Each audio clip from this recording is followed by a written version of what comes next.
자, 오늘 보실 신비를 보면요. 신이 인간의 육체를 입다라는 신비입니다.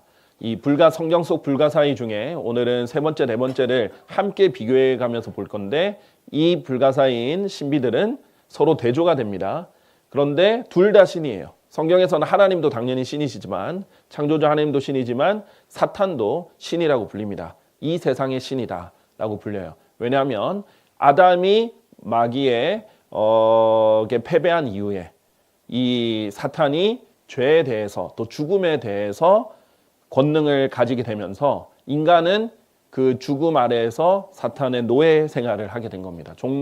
종이 되었기 때문에 사탄이 일시적으로 인간 왕국을 다스릴 권능을 가지고 있습니다. 그래서 예수님께서 이 땅에 오셨을 때 사탄이 직접 시험을 했잖아요. 그 중에 시험 중에 하나가 뭐냐면 나에게 경배하면 내가 이 세상 모든 영광들과 이 세상의 모든 왕국들을 주겠다. 왜? 나에게 넘겨졌으니까 그것이 나에게 넘겨졌으므로 너에게 내가 주겠다라고 유혹을 했어요. 자, 그런데 예수님께서 그 말은 거짓말이야 라고 하지 않으셨어요. 거짓말로는 예수님이 시험을 받으실 필요가 없죠. 뻔히 거짓말인데 거기에 유혹을 받으시겠어요? 그런 게 아니죠. 사실이에요. 마귀에게 넘겨진 겁니다. 아담에게 원래 이 세상을 다스릴 권능을 줬는데 마귀에게 패배해서 넘어간 거예요.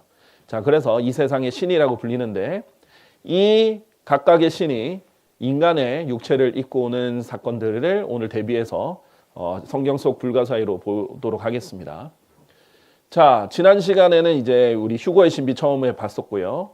그 다음에 바빌론 불가사의를 해서 거대한 바빌론의 신비도 봤었죠. 자, 오늘은 이 대조되는 신비들을 두 가지를 함께 보도록 할 텐데 성경 속에서는 경건의 신비와 죄악의 신비로 불립니다. 먼저 경건의 신비를 볼 텐데요. 일단 제가 말씀드린 대로 죄악의 신비를 얘기할 때 사탄 또한 이 세상의 신이다 라고 말씀드렸죠. 그래서 이 세상의 신이 그들 안에서 믿지 않는 자들 안에서 그들의 생각을 가리는 역할을 합니다. 그래서 복음의 빛이 비치지 못하도록 역사합니다. 우리 그리스도인들 안에 예수 그리스도를 믿는 사람들 안에 성령님이 하나님의 영이 우리 안에 역사하시듯이 그 다음에 믿지 않는 자들 안에는 이 세상의 신인 마귀가 역사를 한다. 이것이 이제 두 가지 큰 차이점이죠. 자, 그래서 먼저 경건의 신비를 보면 하나님께서 육체로 나타나신 놀라운 신비입니다. 자, 그리스도인들, 이 구원받은 지 오래되신 분들은 너무나 당연한 사실로 받아들이고 있기 때문에 어떻게 보면 새롭다라고 보시지 않을 수 있지만 사실 인간 전체 인류의 측면에서 보면 이것은 정말 놀라운 사건입니다. 어떻게 창조주 하나님께서 인간의 육체로 나타나셨는가? 경건의 신비인데요. 경건의 신비는 논란의 여지 없이 위대하도다. 디모데전서 3장 16절에서 경건의 신비를 얘기를 하죠. 그런데 이것이 또한 우리 일곱 신비처럼 7가지로 나눠져 있어요. 7이 이제 하나님의 완성의 숫자이기도 합니다. 논란의 여지 없이 위대하도다. 하나님께서는 육체로 명백하게 나타나셨고 성령 안에서 정당함을 입증받으셨으며 천사들에게 보이셨고 이방인들에게 선포되셨으며 생상 속에서 믿어지셨고 영광 속으로 들리어 영접받으셨도다. 자, 이 예수 그리스도의 신성에 대해서 하나님께서 육체로 명백하게 나타나셨다. 잠시 나타나신 정도가 아니라 육체를 우리와 비슷한 동등한 육체를 입고 태어나신 그런 일이 경건의 신비다라고 할 수 있겠습니다.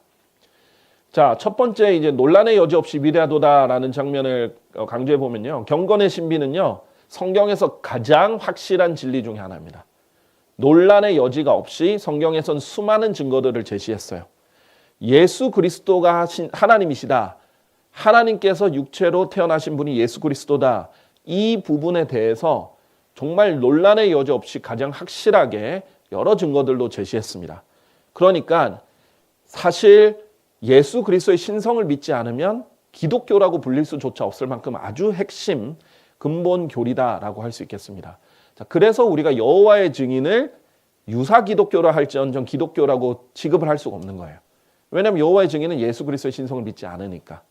몰문교도 마찬가지입니다. 그래서 흔히들 워낙 이단이라는 틀을 넓게 잡고 우리나라에는 용어가 이단 정도밖에 없기 때문에 그런데 영어에서는 헤레시와 컬트로 나눕니다. 헤레스는 이단적 요소가 있는 어떤 특정 주장들이 이제 이단적이다라고 할 수 있는 부분이고요. 컬트 자체는 거의 이제 사이비 같이 완전히 기독교에서 분리되는, 그러니까 헤레스는 기독교 내에서 있는 이단이라고 생각하면은 컬트는 아예 기독교에서 벗어난 종교라고 보시면 되겠습니다. 그래서 우리가 이슬람교도 이슬람 경전인 그 코란 안에도 예수님의 이름이 들어가 있어요. 그 사람들도 예수님을 예언자로 믿는다라고 말은 해요. 그러나 예수님을 하나님의 아들로서 믿지 않죠.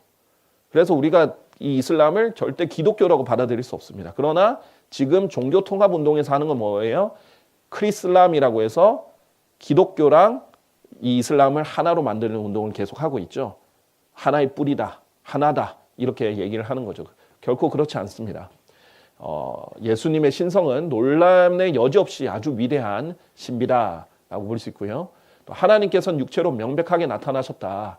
자, 성경에서 보면요, 하나님께서 하나님의 교회를 자기 자신의 피로 값을 치르고 자신의 교회를 얻으셨다라고 했거든요. 그러니까 예수님이 흘리신 피가 하나님의 피라는 거예요. 하나님께서 직접, 원래 피가 없으신 하나님께서 직접 인간으로 태어나셔서 피를 가지고 인간의 생명은 피에 있다라고 성경에서 했는데, 이 피로 이 생명을 내어놓으시면서 우리에게 영원한 생명을 주신 장면이죠. 그래서 하나님께서 명백하게 육체로 나타나셨다는 것입니다. 자, 그 다음에 그런데 이제 안타까운 점은 뭐냐면 이 개역 성경에서는요, 이게 일단은 저번에 말씀드렸죠, 신비가 아니라 비밀이라고 돼 있는데 이 말 자체가 일단은 틀린 것입니다. 비밀은 절대 말하면 안 되는 거지만 신비는 신비로운 것이지 우리가 전파해야 되는 겁니다. 그런데 이 비밀이라는 것도 문제지만 그는 육신으로 나타나신 바 되시고라고 했어요. 이게 뭐가 문제냐면 하나님이 아니라 그라고 돼 있죠. 예수님이 육신으로 나타났다는 것은 세속사의 사람들도 인정하는 일이에요. 예수님이 세속사에도 기록이 돼 있으니까. 요세푸스에게 의해서도 기록돼 있고 로마 역사가들도 예수님의 사건을 다루거든요. 그러니까 예수님이 육신으로 나타났다는 것 자체가 문제가 아니라 여기서 핵심은 하나님이 육체로 나타나신 분이 예수님이라는 게 중요한 거죠. 신성을 나타내는 하나님을 그로 바꿔버렸습니다. 사실은 어마어마한 문제입니다.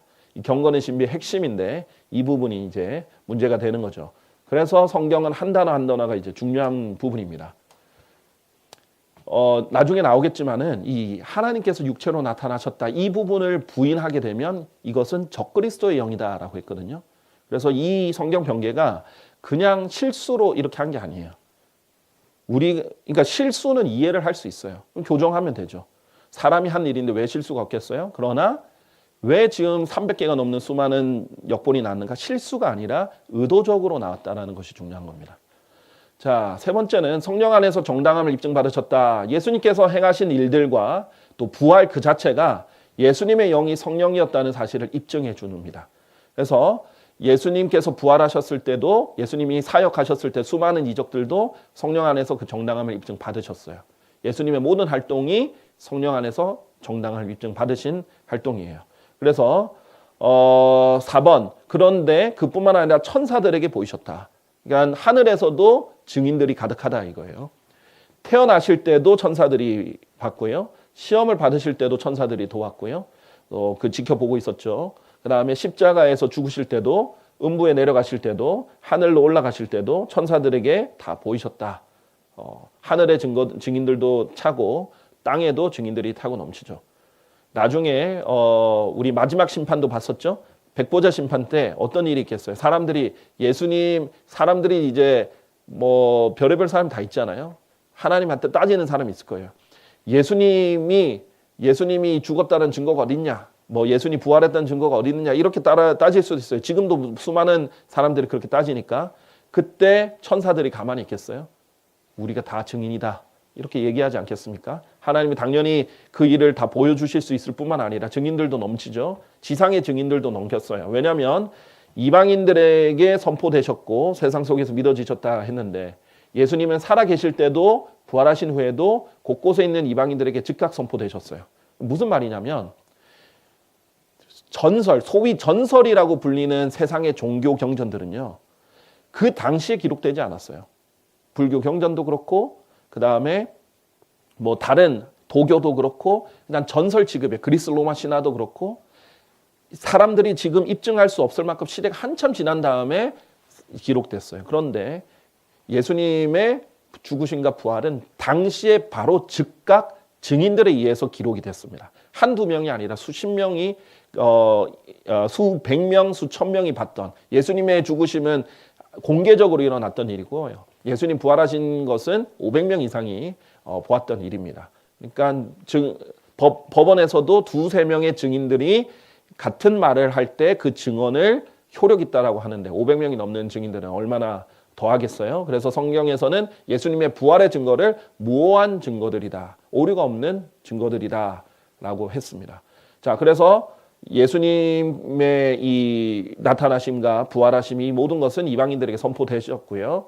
그 다음에 세상 속에서 믿어지셨어요. 많은 사람들에 의해서 이제 믿어지셨죠. 자, 생각해보세요. 예수님을 믿은 자들에 의하여 2000년 동안 지금까지 이 예수님의 부활을 목격했던 사람이 이게 얼마나 확실했냐면 목숨 걸고 전했어요. 순교 당해도 전했어요.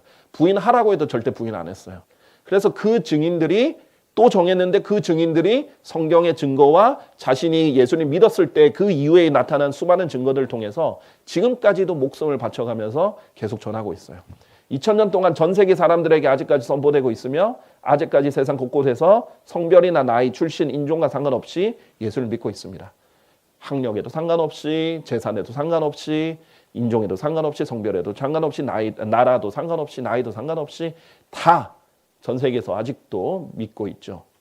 자, 그리고 마지막으로 영광 속으로 들리어 영접 받으셨도다. 부활만 하셨을 뿐만 아니라 승천하셨죠. 하늘로 올라가셨습니다. 누가복음 24장 50절 51절 보면요, 그분께서 그들로부터 떨어져 하늘 속으로 들려 올라가셨더라. 제자들이 있는 가운데서 그렇게 올라가셨던 일입니다. 자, 이 모든 것이 이제 하나로 포함해서 경건의 신비다라고 불리는 핵심은 창조주 하나님께서 직접 육체로 나타나셨다. 그것도 태어나셨다. 그냥 구약 때처럼 잠깐 인간이 보이게 나타나신 게 아니라 아기 때부터 성인까지 직접 태어나서 이 모든 어려움을 다 겪으신 거예요. 인간으로 직접 사셨다는 것 자체가 불가사의한 진리입니다. 창조주 하나님은 전혀 부족한 게 없고 모든 것을 다 할 수 있는 전지전능한 분인데 무능력한 아기로 태어나셨다는 거예요. 그 다음에 부모에게 순종하셨어요. 창조주 하나님이 누군가에게 순종한다라는 건 이제 있을 수 없는 일인데 인간으로 태어나시면서 부모 말을 들으셨어요. 순종하셨다라고 돼 있어요. 자, 그뿐만 아니라 인간의 법이죠, 율법. 근데 거기에도 순종하셨어요. 모든 것을 지키고 순종하고 했고, 그 외에도 피곤함, 배고픔, 목마름, 연약함, 고통, 죽음, 이 모든 것을, 우리 어려움을 직접 다 경험하셨습니다. 그리고 승리하시고 우리에게 그래서 연민을 가지고 동정해 주실 수 있는 분으로 우리의 구원자가 되어 주셨습니다. 경건의 신비, 참으로 은혜롭고 놀라운 신비입니다. 그리스도인들에게 너무나 익숙해졌지만 그렇다고 해도 이 신비가 놀라운 것은 변하지 않아요. 늘 기억할 때마다 너무나 감사한 이 신비입니다. 자, 그래서 경건의 신비는 창조자 하나님께서 인간으로 사시다가, 태어나시고 사시다가 사람들 보는 앞에서 공개적으로 죽으시고, 이것도 놀라운 거예요. 창조주가 창조물에게 피살된 거예요. 그리고 500명 넘는 사람들 앞에서 공개적으로 부활하신 후에 다시 하늘로 올라가셨다. 그래서 구원을 전해주셨다. 아주 우리 특히 신약 성경에서 핵심 중에 핵심이죠. 자, 이 신비는 논쟁의 여지 없이 확실한 진리고요. 자, 요한일서 4장 3절에 보면 그래서 예수님께서 하나님이 육체로 오신 분이다라는 것을 신하지 아니하는 모든 영마다 하나님께 속하지 아니한다. 이것이 적그리스도의 그 영이다라고 했어요. 자, 그러면 하나님께서 육체로 오셨다는 진리를 부인하는 사람들의 배후 또는 그런 부분을 자꾸 없애는 성경들과 그 성경 번역자들의 배후에는 적그리스도 영이 있다라는 거예요. 그 사람들은 자기들 나름대로 뭔가 이유가 있어서 했을지언정 속아서 했든 의도적으로 했든 의도는 좋았는데 그것을 무지했든 어떤 이유에 대해서든 신성에 대해서 건드리는 것은 결국은 배후에 적그리스도의 영이 있다라는 것입니다. 자, 요한일서 2장 22절도요. 예수님께서 그리스도이심을 부인하는 자 외에 누가 거짓말이냐. 예수님이 그리스도다. 그리스도도 신성이 들어가 있는 칭호거든요. 예수님의 신성과 예수님이 하나님께서 선택하신 유일한 기름 부음 받은 자로서 우리의 구원자다라는 사실이 포함되어 있는데 아버지와 아들을 부인하는 자가 적그리스도라라고 했어요. 자, 그렇기 때문에 지금 이제 경건의 신비 다음에 죄악의 신비를 볼 건데 적그리스도와 관련이 있는 부분입니다. 그래서 적그리스도는 이것을 진짜 치가 떨릴 정도로 싫어해요. 본인은 이것을 모방합니다. 그리고 대체하려고 그래요. 예수 그리스도의 신성과 예수 그리스도의 육체로 오신 하나님께서 예수 그리스도로 육체로 오신 것을 싫어하고 부인하기 위해서 모방하고 자기로 대체하려고 합니다. 이것이 이제 죄악의 신비다라고 보시면 되겠습니다. 자, 일단 예수님의 신성을 나타내는 성경에 수많은 표현이 있지만 그 중에 하나가 이사야서 9장 6절 한 절 안에 잘 표현이 되죠. 한 아이가 태어나고 저에게 한 아들이 주어지기 때문이니다. 이 아이 또 아들이 누구냐? 정권이 그분의 어깨 위에 있을 것이요. 하나님께서 왕국의 통치권을 주시죠. 그분의 이름은 경이로우신 분이라. 좋은 자라. 막강하신 그분의 이름이 뭐예요? 막강하신 하나님이라. 영원하신 아버지라. 화평의 통치자라 불리리다. 그러니까 예수님과 아버지는 하나예요. 하나이신 분께서 육체로 태어나신 것이기에 영원하신 아버지로도 불리는 거예요. 자, 하나인 분이기 때문에 그래서 나와 나의 아버지는 하나니라 이렇게 하셨죠. 이런 정말 놀라운 불가사의하고 신비로운 일입니다. 자, 인간과 다른 부분이 그거예요. 우리 인간이 하나님의 형상에 따라 만들어졌기 때문에 반영하는 부분이 있어요. 뭐예요? 우리 영혼 몸에 대해서 배웠었죠. 그래서 우리가 영이 있고 혼이 있고 몸이 있고 지금 우리가 구원받았으니까 더 잘 느끼잖아요. 우리의 거듭난 영이 원하는 것과 우리의 죄악된 육신이 원하는 것이 서로 다르죠. 서로 싸운단 말이죠. 서로의 각각의 의지가 있어요. 혼도 선택을 합니다. 영을 따를지 육신을 따를지. 그런 것처럼 있듯이 영혼 몸이 존재하는데 하나님도 마찬가지예요. 삼위일체가 존재하죠. 그래서 영이신 성령님과 그 본체이신 아버지 하나님과 육체로 나타나신 예수 그리스도가 계신데 하나예요. 우리가 영혼 몸이 결여도 하나인 것처럼. 그리고 각각 의지가 있으세요. 그런데 하나의 뜻을 가지고 있는 거죠. 자, 그러나 차이점은 뭐느냐? 우리는 분리되면 죽습니다. 우리의 몸에서 영이 떠나면 죽어요. 우리는 그렇게 전지전능하지 않아요. 그러나 예수님은 하나님은 어떠냐? 분리돼서 활동하실 수 있어요. 예수님이 이 땅에 내려오셨는데도 하나님은 그 위에 셋째 하늘에 계십니다. 성령님께서 곳곳에서 역사하실 수 있어요. 그런 차이점들이 있지만 그런 것들이 이제 반영하기 때문에 이런 신비로운 일이 일어날 수 있는 거죠. 자, 이제 두 번째 보면 죄악의 신비다라고 두 번째 파트 때 볼 건데 사탄이 육하는 놀라운 신비입니다. 자, 성육신을 모방한 것이라고 보시면 돼요. 사탄이 처음부터 루시퍼가 처음부터 원했던 건 뭐예요? 이사야서 14장에 보면 루시퍼가 왜 타락했는지 나오죠. 하나님처럼 되고자 했기 때문이에요. 그러니까 제일 높은 게 하나님이에요. 창조주 하나님보다 더 높을 수는 없어요. 그러니까 이 세상의 정점, 이 온 만물의 정점, 천지 만물의 정점이 창조 하나님인데 그분처럼 되고 싶은 거죠. 그런데 실패했고 오히려 타락을 했습니다. 자, 그래서 이것을 여전히 버리지 못해요. 제일 좋은 건 결국 하나님 다 가지고 계시거든요. 그래서 우리가 지난 시간에 배웠다시피 예수 그리스도의 신부가 있으면 그것도 시기합니다. 자기도 신부를 만들어요. 그리고 예수 그리스도가 하나님이 육체로 나타나신 분이기 때문에 사탄 또한 자기의 육한 모습으로 나타나요. 그리고 어떤 형태의 아주 신비로운 방법으로 사탄의 영향력 안에 한 사람이 태어나게 만듭니다. 그리고 그 사람이 이제 적그리스도로 활동해요. 이런 부분들 우리가 좀 볼 건데요. 데살로니가후서 2장 7절에 보면 이는 죄악의 신비가 죄악의 신비라고 하죠. 아까 경건의 신비와 완전히 대조되는 표현이죠. 경건함. 경건함, 하나님과 정말 일치하는 삶을 사는 것을 경건함이라고 하는데 죄악은 하나님과 완전 반대죠. 이미 활동하고 있다. 이 아주 중요한 포인트인데 나중에 설명하겠습니다. 오직 지금 막고 있는 자가 막을 것이나 그가 그 길에서 옮겨질 때까지 막을 것이다. 죄악의 신비다. 근데 데살로니가후서 2장이잖아요. 이 문맥을 좀 보시면 적그리스도와 관련된 문맥입니다. 제가 그냥 죄악의 신비는 적그리스도다 이렇게 말하는 게 아니라 그냥 성경을 보면 그대로 나와 있어요.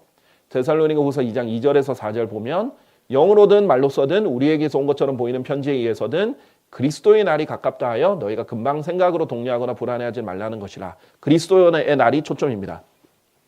근데 그리스도의 날은 좀 포괄적인 날이에요. 하루가 아니에요. 그리스도의 날은 주의 날처럼 포괄적인데 대표적으로 휴거, 그 다음에 어린 양의 혼인식, 혼인잔치, 어린 양의 혼인잔치, 그리스도의 심판석,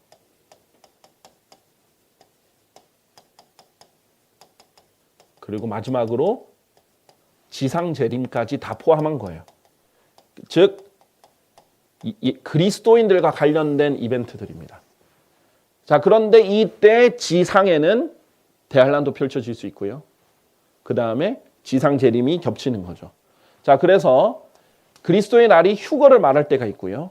그리스도의 날이 그리스도의 심판석을 얘기할 때가 있고요. 어린 양의 혼인잔치를 얘기할 때가 있고요. 지상 재림을 얘기할 때가 있습니다.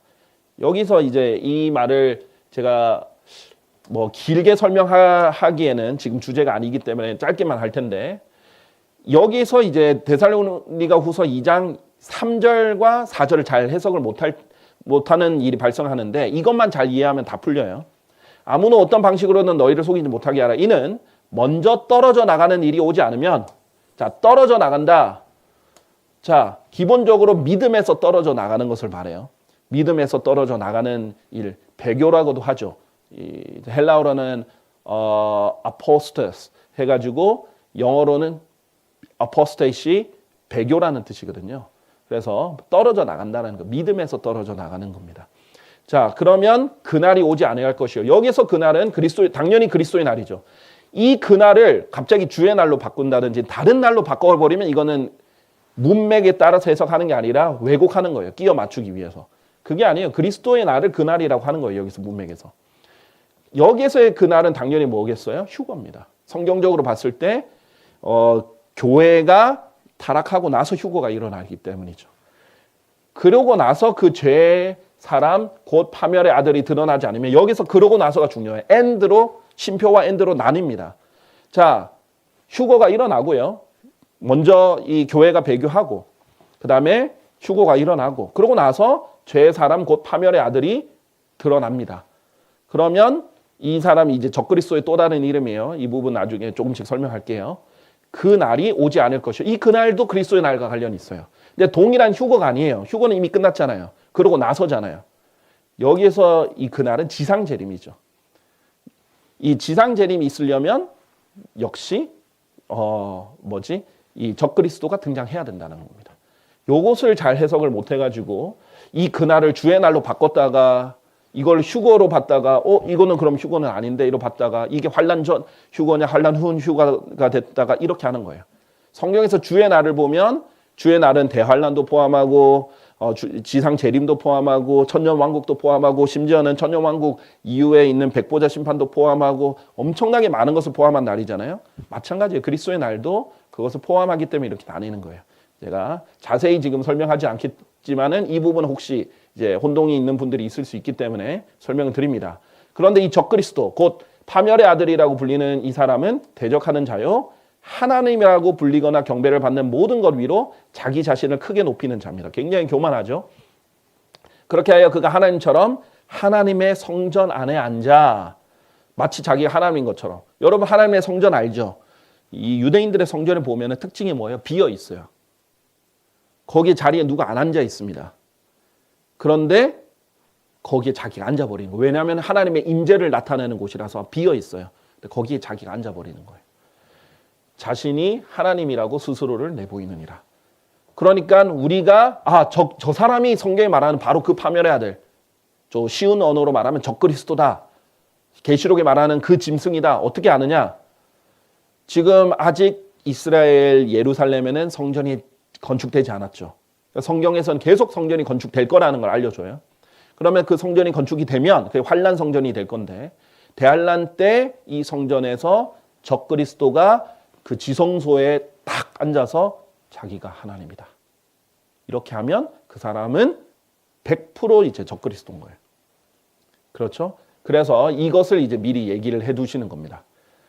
자, 그리고 데살로니가후서 2장 6절에서 8절 같은 장이죠. 이 문맥에 보면 그리고 그의 때에 그가 적그리스도가 그의 때에 나타나 보이기 위해 근데 자기 때에 나타나야 돼요. 섣불리 나타나면 어떻게 돼요? 주인공이 이 연극도 주인공이 나타날 때 나타나야지 주인공이 너무 섣불리 나타나 버리면 안 되잖아요. 망치잖아요. 마찬가지예요. 적절한 타이밍에 나타나야 그 효과가 극대화되는데 그가 그의 때에 나타내 보이기 위해 억누르고 있는 것이 억누르고 있어요. 지금 자기 때에 나타나기 위해서 너희가 이제 아느니라. 이는 죄악의 신비가 이미 활동하고 있다. 지금 적그리스도와 관련된 죄악의 신비가 이미 활동은 하고 있다는 거예요. 그래서 이제 뒤에 구절들 나오지만은 적그리스도라는 용어는 복수도 씁니다. 많은 적그리스도들이 있다라고 이미 얘기해요. 그래서 활동을 하고 있어요, 이 영이. 그런데 오직 지금 막고 있는 자, 아까 억누르고 있는 게 있다라 그랬죠. 막고 있는 자가 막을 것이다. 근데 그가 그 길에서 옮겨질 때까지 막을 것이라는 거예요. 그래서 잠깐 옮겨질 때까지만 막고 그 다음에는 그 후에 그 악한 자가 나타나 볼 것입니다. 이게 이제 적그리스도인데 이 적그리스도가 나타나는 방법에 대해서 이렇게 얘기해요. 이게 혹자는 어떤 사람들은 이것이 성령님이 이 적그리스도의 출현을 막고 있다라고 얘기하는데 그것은 전혀 성경적이지 않아요. 지난번에 제가 짧게 설명을 드렸었죠. 이게 왜 성령님이 막는 것이 될 수 없느냐. 왜냐하면 지금 일단은 그 얘기하기 전에 지금도 많은 적그리스도들이 있다. 복수로. 그것을 통하여 우리는 지금이 마지막 시대라는 것을 아느니라. 그러니까 그리스도를 대적하는 사람들이 많이 늘어나고 있죠. 특히 예수님의 신성을 건드린다든지 성경 또한 예수님의 신성을 제거한 성경들이 많이 나오고 있죠. 그래서 적그리스도들이 지금도 있어요. 그런데 그 적그리스도들 중에도 The Antichrist, 바로 그 적그리스도, 그 짐승이라고 불리는 최후의 최종 형태의 적그리스도가 등장할 거예요. 마치 하나님의 아들들이라고 우리가 불리는 사람은 많지만 The Son of God, 하나님의 아들이라고 불릴 수 있는 사람은 유일한 하나님의 아들은 예수 그리스도인 것처럼요. 자, 그래서 사탄 스스로가 성령님이 아니라 스스로가 이것을 조종하고 있다는 것을 제가 설명을 드리려고 하는데 자기가 자기의 적합한 때에 나타나기 위해서 스스로 억누르고 있어요. 자기를 막고 있는 거예요. 자기 세력을 막고 있는 겁니다. 그러다가 제때에 나타나려고 하는 거예요. 자, 왜 성령이 될 수 없느냐? 시편 139편 7절에서 8절을 보면 제가 당신의 영을 떠나 어디로 가리까? 혹은 제가 당신의 명령을 떠나 어디로 도망하리까? 하나님의 영을 떠나서는 어디로 갈 수 없다는 거죠. 왜냐하면 하나님의 영은 무소부재하고 어디든지 편재해 계시기 때문이에요. 만일 제가 하늘 속으로 올라갈지라도 당신께서는 거기에 계시나이다. 보소서 만일 제가 지옥 속에 저의 침상을 마련할지라도 당신께서는 거기에 계시나이다. 라고 했어요. 어디를 가도 하나님의 영이 있기 때문에 피할 수 없다. 이것을 얘기하는데 하나님의 영이 옮겨질 수가 없어요. 보세요. 그가 길에서 옮겨질 때까지 막을 것이라. 성령님은 옮겨질 수가 없어요. 성령님은 항상 어디에든 존재하니까. 그렇죠? 지금 적그리스도가 아까 두 개의 타이틀을 보셨죠? 죄의 사람과 파멸의 아들이라는 타이틀이 있습니다. 지금 이거는 좀 더 구체적으로 나중에 따로 설명해야 되는데 죄의 사람이 옮겨지면서 파멸의 아들이 등장하는 형태입니다. 자, 예수 그리스도께서 죽으시고 3일 후에 부활하셨던 것처럼 지금 이 적그리스도는요. 죄의 사람이 죽을 거예요. 나중에 이제 계시록에 보면은 자세히 나와 있는데 그러면서 옮겨지는데 마치 부활한 것처럼 다시 살아납니다. 이게 예수 그리스도를 똑같이 모방한 건데 그때 파멸의 아들로서 등장하는 거예요. 그때 제대로 성전에 앉아서 자기 하나님이라고 할 거예요. 사람들이 놀랄 거예요. 부활한 적그리스도를 보고 저 사람이 하나님인가 보다. 이렇게 할 거고 자기를 하나님이라 할 겁니다. 자, 그래서 일단은 성령님이 될 수 없는 이유를 짧게 설명을 했고요. 스스로 자기 타이밍을 조절하는 거예요. 스스로. 자, 어쨌든 이게 지금 핵심은 아니고요. 이 관련해서는 이 영상을 한번 참조해 보시면 좋겠습니다. 그래서 지금 적그리스도는 그의 죄악을 인류의 역사의 흐름 속에 계속 뿌려놓아요. 그래서 많은 적그리스도들을 활동하게 했습니다. 그리고 자기가 최종적으로 활동하기에 좋은 환경을 만들겠죠. 자, 그런데 이 적그리스도를 이해하려면은 사탄을 먼저 이해를 해야 되는데 요한계시록 12장 3절과 9절에 보면 이 용이 등장합니다. 붉은 용이 등장하죠. 근데 이 붉은 용의 특징이 뭐예요? 7머리들과 10뿔을 지녔다 라고 했고요. 그런데 이 거대한 용이 뭐예요? 마귀라고도 불리고 사탄이라고도 불리는 그 옌, 곧 온 세상을 속이는 자다라고 했습니다. 자, 이 마귀의 특징 뭐예요? 붉고 7머리를 가졌고 10뿔을 가졌죠. 요한계시록 17장 7절에 보면요. 짐승이 그렇다라고 해요. 우리 지난 시간에 봤던 바빌론의 신비를 보면요. 그 여자의 신비, 바빌론의 신비였죠. 그 거대한 바빌론을 여자라고 부르셨고, 그런데 그녀를 태운 짐승이 있어요. 7머리들과 10뿔들을 지닌 그 짐승의 신비를 알려주겠노라. 지금 마귀랑 똑같이 7머리를 가지고 10뿔을 가렸어요. 그런데 누구를 태웠어요? 이 음녀인 바빌론을 태웠죠. 그래서 이 음녀가 사탄의 신부라고 말하는 겁니다. 내가 본 그 짐승은 이 적그리스도죠. 이 계시록에 나오는 바로 그 짐승, 이게 적그리스도입니다. 적그리스도의 최종 형태라고 보시면 되겠습니다.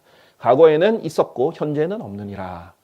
자, 적그리스도가 바로 용과 동일하게 7머리와 10뿔을 가졌는데 이 색깔이 무슨 색이냐면 주홍색으로 나타납니다. 여자와 함께. 근데 주홍색은 뭐예요? 옅은 붉은색이란 말이죠. 그래서 붉은색이고 7머리를 가졌고 10뿔을 가진 이런 유사성이 있어요. 그러니까 사탄이 육한 존재라는 것을 반영을 해주는 겁니다. 자, 이것은 지금 이렇게 하실 때는 하나님께서 다 상징을 지금 쓰신 거거든요. 적그리스도가 진짜 인간인데 뭐 머리 7 달린 인간으로 나타나면 사람들이 괴물로 여기겠죠. 그런 게 아니라 이게 다 하나하나 상징이에요. 짐승이라고 불리는 것 자체도 상징이에요. 근데 하나님은 본질을 꿰뚫어 보시는 거예요. 자, 요한계시록 13장 18절에 보면 그 짐승의 숫자를 한 사람의 숫자다라고 했죠.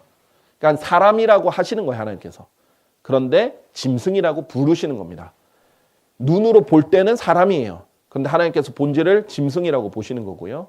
그리고 본질을 7머리와 10뿔이 달린 것으로 보시는 겁니다. 자, 이 짐승이라는 표현은요, 다니엘서 7장 17절에 보면 왕을 표현하는 표현이에요. 커다란 4마리의 짐승들은 땅 위에서 일어날 4명의 왕들이라 라고 했잖아요. 짐승은 하나님께서 왕을 표현하시는 성경적 용어예요. 왜 왕을 짐승이라고 하시냐? 다니엘서 4장을 보시면 이해할 거예요. 다니엘서 4장에 무슨 일이 있었어요? 네부카드네자르가 짐승이 돼버리죠. 그 당시에 최고의 왕이었어요. 막강한 왕입니다. 근데 자기가 다 이룬 줄 알았어요. 교만하니까 하나님께서 짐승으로 만들어주시면서 뭐라고 하느냐? 너에게 알려줄 게 있다.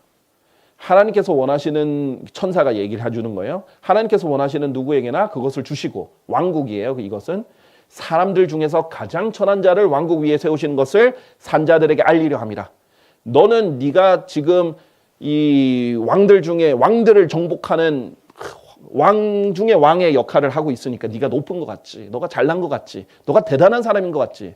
그래서 너가 막 교만해졌지. 형상을 만들어서 거기에 절하라고도 하고, 그 다음에 자기가 이룬 바빌론이라고 교만하고, 너가 대단한 것 같지 아니야. 하나님은 가장 천한 자를 왕국 위에 세우시는 거야. 인간 권력은 하나님께서 일부러 가장 짐승 같은 자를 세우는 거야. 너 자랑할 거 없어. 너 짐승이야 라고 보여주려고 짐승으로 만드신 거예요. 7년 동안 짐승이 되었었죠.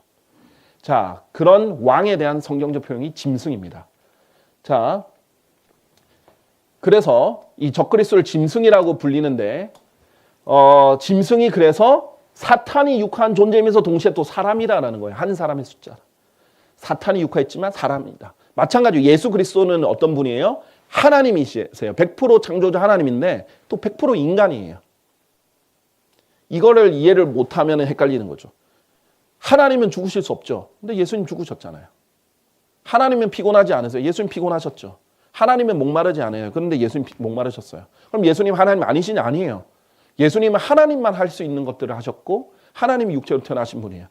공존하시는 성육신이라는 게 하나님이면서 동시에 인간이라는 거예요. 마찬가지예요. 적그리스도는 사탄이면서 동시에 인간으로, 사람으로 불리는 존재입니다. 그런데 이 짐승이 어떤 존재냐? 우리가 적그리스도가 누군지를, 제약의 신비를 파헤치고 있는 거죠. 그 짐승은 과거에는 있었고 현재는 없다. 이런 표현이 있어요. 그 다음에는 미래에는 끝없는 구렁에서 올라와 파멸로 들어갈 것이다. 그리고 과거에는 있었고 현재는 없는데 여전히 있는 그 짐승을 지상에 거하는 자들이 본다. 현재 없는데 여전히 있대요. 자, 이 표현들 우리가 잘 보고 이제 하나씩 해결해 날 겁니다. 일단은 이 짐승이 과거에 있었던 존재라는 걸 생각해 보세요. 사람이에요. 눈에 보이는 사람의 형태로 있는 존재인데 과거에 있었던 존재예요. 그러니까 요한계시록을 사도 요한이 쓰기 전에 분명히 있었던 존재입니다. 우리가 성경에서 볼 수 있어요. 그런데 현재 사도 요한이 계시록 쓸 때는 없었어요. 그런데 미래는 끝없는 구렁에서 올라와 파멸로 들어갈 것이래요. 자, 미래에 다시 올라올 것이다. 그러니까 현재는 어디 있다는 거예요? 끝없는 구렁에 있다는 겁니다. 땅 위에는 지금 현재 없어요. 근데 끝없는 구렁, 땅 속에 있죠. 끝없는 구렁에는 지금 있어요. 근데 나중에 미래 대환란 때는 올라올 것이라는 겁니다. 그래서 대환란 때는 이제 계시록 13장, 9장 이렇게 보면 진짜 구렁에서 올라오는 것이 나오거든요. 자, 그래서 예수님이 재림하셨잖아요. 근데 예수님 재림하시듯이 적그리스도 역시 재림할 거라는 거예요. 분명히 존재했던 존재인데 다시 나타날 거라는 거예요. 근데 예수님이 하늘에서 땅으로 내려오시듯 적그리스도는 땅 속에서 땅으로 올라옵니다. 경로가 다르죠. 자, 이런 존재라는 것 또 하나의 힌트가 있고요. 요한계시록 9장 11절에는 조금 더 자세히 나와 있어요. 그리고 그것들은 자기들을 다스리는 왕을 두었으니 이 계시록 9장의 문맥이 끝없는 구렁에서 막 엄청난 존재들, 초자연적인 존재들이 막 나오거든요. 그 끝없는 구렁에서 나오는 초자연적인 존재들, 이 존재들을 다스리는 왕이 있다라는 거예요. 왜 대환란이 정말 끔찍한 날이냐면은 정말 지옥이 열려버리죠. 거기서 다 존재들이 나오는 겁니다. 정말 이 요즘 말로 하면은 돌연변이들이, 괴물들이 나오는 겁니다. 그는 근데 끝없는 구렁의 천사다. 그의 이름은 히브리어로 아바돈이라. 그러나 헬라어로는 아폴리온이라 이란 그의 이름이 있더라라고 했어요. 자, 지금 여러 가지 힌트를 줬어요. 왕, 천사, 아바돈, 아폴리온. 일단 지금 끝없는 구렁의 천사가 이 끝없는 구렁에 있는 존재들을 다스리는 왕이라고 했고요. 이 존재가 13장에 이제 보면 나와요, 구렁에서. 그런데 짐승에겐 이 존재에게는 히브리어와 헬라어 이름이 있어요. 동시에 존재합니다. 그런데 둘 다 뜻이 뭐냐면 파멸이란 뜻이에요. 아바돈, 아폴리온 둘 다 뜻이 파멸이라는 뜻입니다. 자, 이 파멸 우리가 익숙하게 봤죠? 이 파멸이라는 걸 잘 들어보시고 이름이 히브리어 이름, 헬라어 이름 두 개가 공존한다는 것도 기억해 보세요. 자, 다시 볼게요. 내가 본 그 짐승은 과거에 있었고 사도 요한이 계시록 쓰기 이전에 살았던 인물이고 근데 사도 요한이 알아요. 그리고 현재는 없어요. 사도 요한이 계시록 쓸 당시에는 땅에는 없어요. 왜냐하면은 과거에는 있었고 현재는 없는데 여전히 있다 그러니까 존재는 해요. 근데 땅에는 없어요. 그리고 미래에는 끝없는 구렁에서 올라와 파멸로 들어갈 것이다. 과거에는 있었고 현재는 없는데 여전히 있는 그 짐승. 그럼 과거에 있었던 그 인물이 누구냐 이거죠. 그 인물을 알면 다시 재림할 그 적그리스도를 알 수 있는 겁니다. 자, 일단 천사라는 말에 여러분이 좀 헷갈리시면 안 됩니다. 아까 전에 왕이 짐승을 표하는 성경적 표현이라고 했잖아요. 짐승이에요. 이 끝없는 구렁을 다스리는 짐승이 있어요. 근데 그 짐승이 천사라고 불리는데 끝없는 구렁에 천사라고 불리는데 이 천사라는 말은 꼭 어떤 천상의 존재만 말하는 게 아니에요. 천사라는 말 뜻이 영어로 angel이고 헬라어로는 안겔로스라고 하는데 이 안겔로스의 뜻이 뭐냐면 현현이라는 뜻이에요. manifestation 또는 appearance라고 하는데 그러니까 나타났다라는 말뿐이에요. 그러니까 성경에 보면은 뭐예요? 교회들 7교회 요한계시록 3장, 2장, 3장 나오잖아요. 근데 7교회에 천사들이 있다 그랬어요. 뭐예요? 7교회를 대변하는 대표, 어떤 현현을 나타내주는 그 현현이 있다는 거예요. 자, 이런 식으로 주의 천사는 뭐였어요? 어떤 천상의 존재 중에 하나가 아니라 하나님께서 현현 나타나셨다라는 뜻이었죠. 마찬가지예요. 끝없는 구렁의 천사는 천상의 존재가 아니잖아요. 천사가 아니잖아요. 천상의 존재가 아니에요. 우리 타락한 천사 보셨죠? 이 타락한 천사들은 지금 어디 있어요? 베드로후서랑 유다서에 보면 지금 끝없는 그 흑암에 절대 풀 수 없는 그 사슬에 묶여 있다라고 그랬어요. 타락한 천사들은 지금 다 묶여 있어요. 절대 나타날 수 없어요. 근데 이 하늘에서 타락한 천사가 아니라 진짜 끝없는 구렁의 천사를 대변하는 대표로서 이 파멸 자체가 아예 현현한 것이라고 보시면 됩니다. 지옥이 현현했다. 죽음이 현현했다. 파멸이 현현했다라고 보시면 돼요. 그래서 그 이름 자체가 파멸입니다. 이 히브리어와 헬라어 이름이 둘 다 파멸이라고 했죠. 자, 여기서 보시면 이 하늘의 그냥 천사가 아니에요. 끝없는 구렁을 대변하는 어떤 대표성을 띠는 현현으로 볼 수 있습니다. 자, 데살로니가후서 2장 3절에 이 파멸, 이 아폴리온이라는 말이 신약 성경은 헬라어로 기록됐잖아요.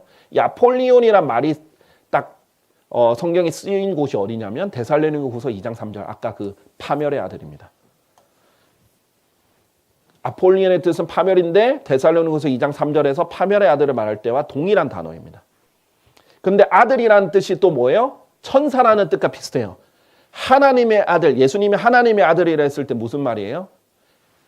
하나님보다 열등한 신이 그런 뜻이 아니라고 했죠. 하나님께서 육체로 나타나셨다라는 거예요. 현현이란 뜻이에요. 하나님께서 육체로 태어나신 거예요. 마찬가지예요. 파멸의 아들은 뭐냐면 파멸이 육체로 나타나는 거예요. 파멸이라고 불릴 수 있는 존재가. 근데 이 파멸의 아들이 성경에 딱 2번 등장하는데 적그리스도에게 쓰이고 또 한 명은 예수 그리스도를 배반하고 팔아넘긴 유다 이스카리옷에게 쓰였습니다. 자, 예수님이 하신 말이에요. 당신께서 예수님이 하나님께 기도할 때 당신께서 제게 주신 자들을 제가 지켰으며 파멸의 아들을 제외하고는 그들 중 아무도 잃어버린 바 되지 아니하였으니 성경 기록이 성취되게 하려 함이라. 지금 제자들을 얘기하는데 12제자 중에 한 명만 제외하고는 다 지금 잃어버리지 않았습니다. 12제자들 중에 유일하게 잃어버린 바 된 제자가 누구예요? 유다 이스카리옷이에요. 나머지 11제자들은 그대로 예수를 믿고 제대로 갔단 말이에요. 그래서 이 파멸의 아들 유다 이스카리옷을 가리키는 말입니다. 이게 개역 성경에는 가론 유다라고 돼 있는데 이게 제대로 된 표현이 아니에요. 이스카리옷이 풀네임입니다. 근데 이스를 없앤 거예요. 없애면 안 돼. 이스라는 게 출신을 말하는 거예요. 무슨 출신이라는 거예요. 크리옷 출신 유다라는데 적그리스도가 어디 출신인지를 보여주는 아주 중요한 힌트예요. 자, 그래서 그냥 가론 유다가 아니에요. 유다 이스카리옷이 되는데 보세요. 유다는 히브리어 이름이에요. 이스카리옷은 헬라어 이름입니다. 자, 그리고요. 끝없는 구렁에 천사라 했는데 끝없는 구렁 그럼 무엇을 의미하는가? 끝없는 구렁을 다 모르시는 분도 있을 수 있잖아요. 처음 듣는 분도 있을 수 있어요. 이것을 한자로 했을 때 무저갱이라고 했어요. 한국 사람들이 이해하기 쉽게 끝이 없다. 그래서 무저갱, 구렁 해서 무저갱이라는 말로도 썼는데 이 끝없는 구렁은 죽은 자들이 가는 곳이에요. 그래서 우리의 안식이 함께 진토 속에 있을 때 죽었다 이 말이에요. 그것들이 구렁의 빗장들로 내려가리라. 이 끝없는 구렁에는 빗장들이 있는데 이 죽은 사람의 혼이 구렁의 빗장들로 내려간다. 이 같은 장에 보면 욥이 만일 내가 기다린다면 음부가 나의 집이 되리라. 죽었을 때 가는 곳이 뭐예요? 음부다. 이 음부가 지하세계를 표현하는 표현이고 여기에 구렁이 있다. 끝없는 구렁이 있다. 그리고 여기에는 빠져나갈 수 없도록 빗장이 걸려 있고 대문들이 있다라는 게 이제 성경의 표현들입니다. 이 부분은 제가 음부에 대해서 이제 설명한 그 영상이 있거든요. 아마 음부를 바이블 빌리버에서 치시면 나올 텐데 거기에 좀 더 설명이 나와 있을 겁니다. 일단 음부라는 말 자체가 지하세계라는 뜻인데 죽은 자들의 혼이 가는 곳이에요. 예수님께서 오시기 전까지만 해도 구약 때는 의인이든 뭐 죄인이든 다 죽으면 일단 음부로 갔어요. 그래서 여기에는 낙원이라는 곳이 있고 지옥이라는 곳이 있고 구덩이가 있고요. 커다란 구덩이가 있어요. 이런 곳 전체를 음부라고 불리고 지하세계라고 불렸습니다. 그래서 낙원, 지옥 다 있는 곳이에요. 자, 이런 곳을 이제 음부라고 불리는 곳인데, 자, 죽은 자들이 가는 구렁의 빗장, 끝없는 구렁이죠. 그런데 어떻게 됐어요? 예수 그리스도가 나타나신 이후에는 여러분이 이제 이 음부 강의를 들으시면 알다시피 구원받은 낙원에 있던 구원받은 구약의 성도들은 어떻게 돼서 예수님이 다 셋째 하늘로 데려가셨어요. 그럼 지금은 끝없는 구렁에 누구만 있어요? 죄인들만 있죠. 여기를 대표하는 사람입니다. 여기를 대표하는데 왕이다, 짐승이다. 그런데 사람이다. 그런데 이 끝없는 구렁을 대표하는 사람이에요. 죽은 그 저주받은 자들을 대표하는 현현으로서 나타내는 존재고요. 파멸이라고도 불리고 이 사람이 육체로 태어났을 때 파멸의 아들이라고도 불리는 존재예요. 자, 그래서 유다 이스카리옷이 죽었을 때 사도행전 1장에 12명 사도를 숫자 12이 이스라엘에게 중요하기 때문에 12명을 만들어야 되잖아요. 유다 이스카리옷이 빠졌으니까. 그래서 지금 후보 2명이 있었어요. 근데 12번째 사도를 누구로 뽑을 것인가? 그렇게 해서 이제 기도하고 제비를 던지면서 이렇게 했는데 이때 베드로가 뭐라고 설명하냐면, 이 사도들이 뭐라고 설명하냐면, 유다는 불법으로 인하여 이 사도직에서 떨어졌죠. 그가 자기 자신의 처소로 가고자 함이었나이다. 그런데 유다가 간 곳이 자기 자신의 처소래요. 어떤 이 세상의 사람이 죽어서 지옥에 갔는데 그게 자기 자신의 처소겠어요. 자기 원래 집이에요. 자기 집이에요. 유다는 자기 자신의 집으로 갔다 이 말이에요. 쉽게 말하면. 그래서 유다는 굉장히 독특한 인물입니다. 그래서 성경에서 보면 유다를 하나님께서 파멸의 아들이라고 한 것뿐만 아니라 몇 가지 힌트들이 나오는데, 우선 보세요. 요한계시록 6장 8절에는요. 굉장히 독특한 일이 일어나는데 창백한 말 한 마리가 나오는데 그 위에 앉은 자의 이름이 사망이다. 지금 창백한 말 위를 몰고 있는 자의 이름이 사망이다라는 거예요. 그리고 지옥이 그의 뒤를 따랐더라. 의인화가 돼버렸습니다. 사망과 지옥이. 파멸도 마찬가지예요. 이 끝없는 구렁이 진짜 파멸밖에 없죠. 여기에서 파멸이 의인화가 됐어요. 그래서 파멸의 아들로서 등장합니다. 예수님이 하나님의 아들로서 등장하듯이. 그런데 이게 의인화된 사망이라 이거예요. 그래서 잘 보세요. 예수 그리스도는 란 뜻은 메시아란 뜻이에요. 기름 부음 받았다란 뜻이에요. 적그리스도도 기름 부음 받습니다. 똑같이 그리스도라고 불려요. 그런데 예수님은 주의 천사, 하나님의 현현이었어요. 근데 적그리스도는, 이 짐승은 끝없는 구렁의 천사예요. 파멸이 의인화가 된 거예요. 파멸의 대표, 지옥의 대표다 이렇게 보시면 되겠습니다. 그리고 하나님의 아들이라고 예수님 부르듯이 적그리스도는 파멸의 아들이라고 불리는 거예요. 자, 그래서 예수님이 12제자들에 대해서 얘기할 때 이렇게 말했어요. 예수님께서 그들에게 대답하시기를 내가 너희 12를 선택하였는데 너희 중 하나는 마귀가 아니냐. 12제자인데 한 명은 마귀라는 거예요. 근데 일반 인간이 아니라 마귀예요. 사람은 사람인데 마귀가 태어난 거예요. 예수님도 사람에게서 태어나서 사람이셨지만은 하나님이셨던 것처럼 유다 이스카리옷은 어떤 신비적인 방법으로 인해서 마귀에게서 태어난 존재입니다. 그래서 그분께서 시몬의 아들 유다 이스카리옷에 관해서 말씀하셨더라. 심지어는 누군지 오해 없이 딱 집어서 말씀하셨어요. 유다 이스카리옷은 마귀다. 제가 한 말이 아니에요. 예수님이 한 말이에요. 이는 그가 12 중 한 명으로 그분을 배반할 자였기 때문이라. 자, 또 어떤 일이 있었는지 보세요. 요한복음 13장 26절에서 27절에 이제 배반하러 유다 이스카리옷이 갈 때 어떤 일이 있었냐면, 내가 빵 조각을 찍은 후에 내가 그것을 주는 자가 그니라. 배반할 자를 미리 알려주시죠. 그런 다음에 그분께서 그 빵 조각을 찍으신 후에 친히 그것을 시몬의 아들 유다 이스카리옷에게 주셨더라. 그리고 그 빵 조각을 따라 사탄이 그의 안으로 들어갔더라. 사탄이 유다 이스카리옷 안으로 들어갑니다. 자, 마찬가지예요. 대환란 때도 적그리스도란 존재가 어떤 신비적인 방법으로 마귀의 간섭에 의해서 마귀적으로 태어났어요. 그런데 그 죄의 사람이 어떤 형태든 죽고 나서 다시 부활할 때는 사탄이 그 안에 들어가서 이제 하나가 되는 거예요. 그래서 이 성육신을 모방한 사탄의 형태가 이루어집니다. 사탄은 어마어마한 능력이 있기 때문에 결국은 하나님을 모방해서 어떤 거든 이루려고 합니다. 그래서 자기만의 방법으로 어떻게든 이룰 거예요. 자, 그렇기 때문에 과거에는 있었다. 그런데 현재는 없다. 근데 미래는 끝없는 구렁에서 올라올 것이다. 지금 자기 자신의 처소에 있는 거예요. 그렇다가 올라올 것이고 결국은 예수 그리스도가 재림하시면 다시 파멸로 들어갈 겁니다. 이 끝없는 구렁을 파멸이다라고도 부르는 거예요. 그래서 끝없는 구렁의 대표이자 끝없는 구렁이 육체로 나타난 거예요. 이 대표이자 이 존재가 나타나는 거예요. 지옥의 대변인인 거예요. 쉽게 말하면. 그래서 파멸의 아들이다라고도 불리는 거예요. 원래 본질은 파멸, 아폴리온이라고 불리는 파멸이고요.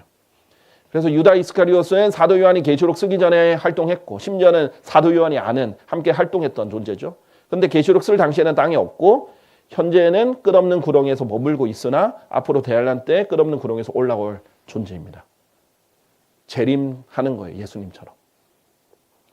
자, 그래서 이런 인물이고요. 이제 이것을 한마디로 하면 이제 종합해 보면 사탄이 육한 존재, 또 사람이면서도 마귀라고 불리는 사람이면서 하나님이신 예수님처럼 또 과거 유다 이스카리오스로 등장했다가 대환란 때 파멸의 아들이요 끝없는 구렁의 천사이자 왕으로서 적그리스도로 다시 등장할 인물. 이 인물이 그 신비의 적그리스도다. 이것을 죄악의 신비다라고 얘기를 하는 거예요.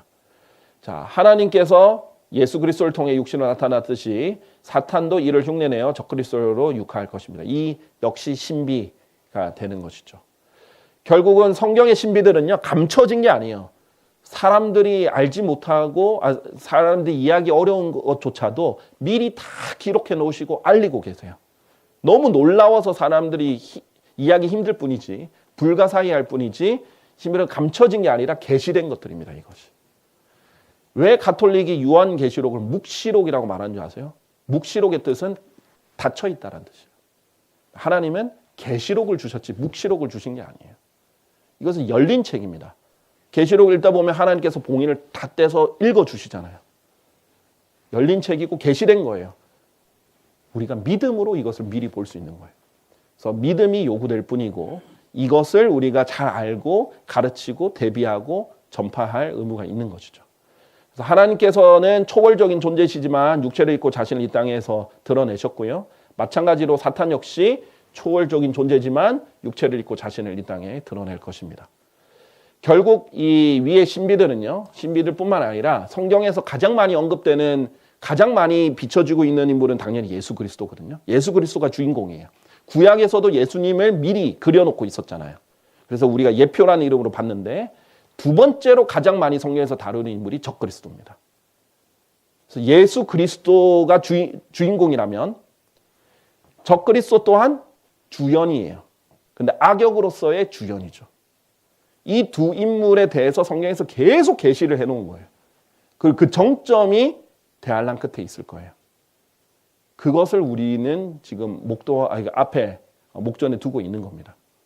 그래서 성경의 초점은 주의 날입니다. 주의 날에 이루어질 일들을 지금 보여주는 것이고 이걸 신비의 형태로 우리에게 계시로 제공이 됐던 겁니다. 자, 그래서 오늘 여기까지 이렇게 하겠습니다. 그래서 오늘 보셨던 신비, 성경의 불가사의들 두 가지, 경건의 신비와 제약의 신비를 잘 보셨는데 잘 정리해서 자기 것으로 소화하고 언제든지 누군가 질문하면 가르칠 수 있도록 하시길 바랍니다. 감사합니다.